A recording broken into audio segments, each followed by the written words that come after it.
Welcome dear students. In today's class we will learn about ways of representing data. For representing data we can use a pictograph. A pictograph is a way of representing data using pictures or symbols. For making a pictograph we need a scale. The scale is absolutely based on the given data. A scale shows the way the number of pictures or the symbols are used in the data. Let us learn how to make a pictograph. For this, an example is given to you which is about the number of dolls different people have ordered. So, Nisha has ordered 8 dolls, Namita has ordered 32 dolls, Alia ordered 48 dolls and Divya ordered 24 dolls. For making a pictograph, first we have to decide that what should be the scale. It means one picture will represent how many number of dolls. For this, we have to look at the given data. The given data is the numbers which are multiples of 8. That is 8, 24, 32, 48. All these number comes in the table of 8. So let us take one picture is equal to 8 dolls. So for representing the number of dolls ordered by Nisha, we will make one picture which is representing 8 dolls. For representing the data, that is the number of dolls ordered by Namita, we will draw 32 divided by 8, that is 4 dolls. For showing the number of dolls Alia ordered, we will draw the number of dolls by doing 48 divided by 8, that is 6 dolls. And for showing the number of dolls ordered by Divya, we will do 24 divided by 8, that is 3 dolls. So this is how a pictograph can be formed. Let us consider one more example. This example is about the number of students attending story hour.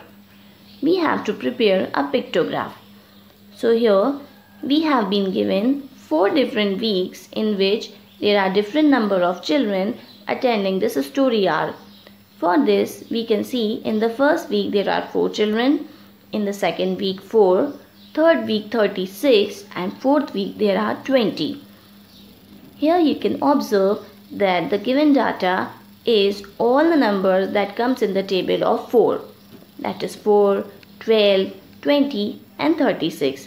All these numbers are multiples of 4. So we will represent one picture as 4 children. So for first week we have to take 12 divided by 4, that is 3. So we will draw 3 pictures.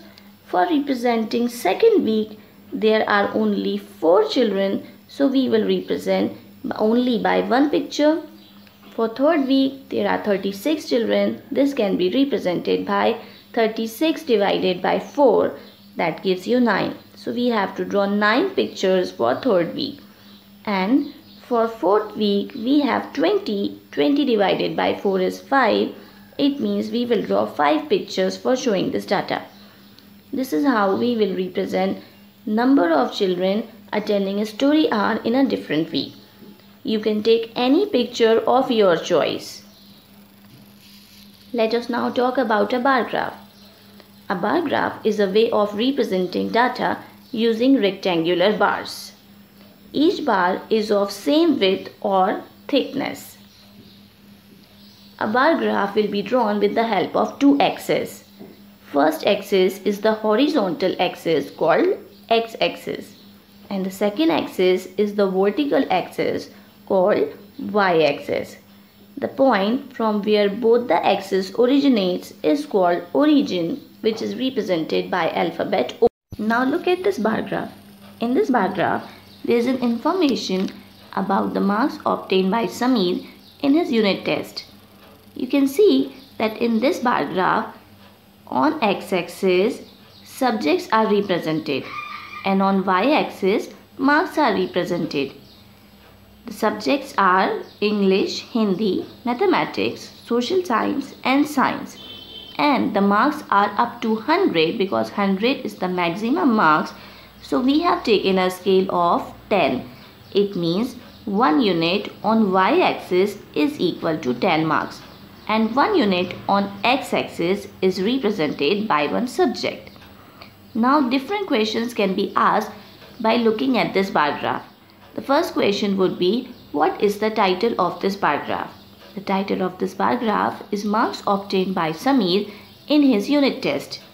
The second question is, which information is represented on x-axis? So on x-axis, different subjects are represented. Next question is, what information is represented on y-axis? So we have to observe the vertical axis and we can say that on y-axis marks are represented. The next question could be, what is the scale of this axis? The scale of this axis is x-axis 1 unit is equals to 1 subject and y-axis 1 unit is equals to 10 marks. Now we can be asked that how many marks Sameer has got in English. So he has got 60 marks in English as represented by the bars.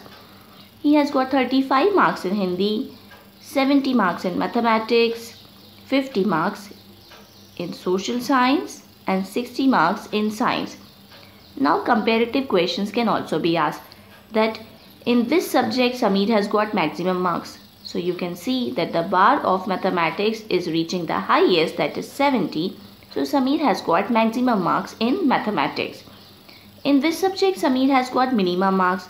So you can see that the smallest bar is of Hindi. So Sameer has got minimum marks in Hindi. You may be asked the total number of marks obtained by Sameer in all the subjects, or the difference between any two subjects, that how many more marks Sameer has got in mathematics as compared to English. So you will simply do 70 minus 60. So children, any kind of such questions can be framed for reading a bar graph. Please practice these questions as many questions have been given to you for practice. Thank you for watching.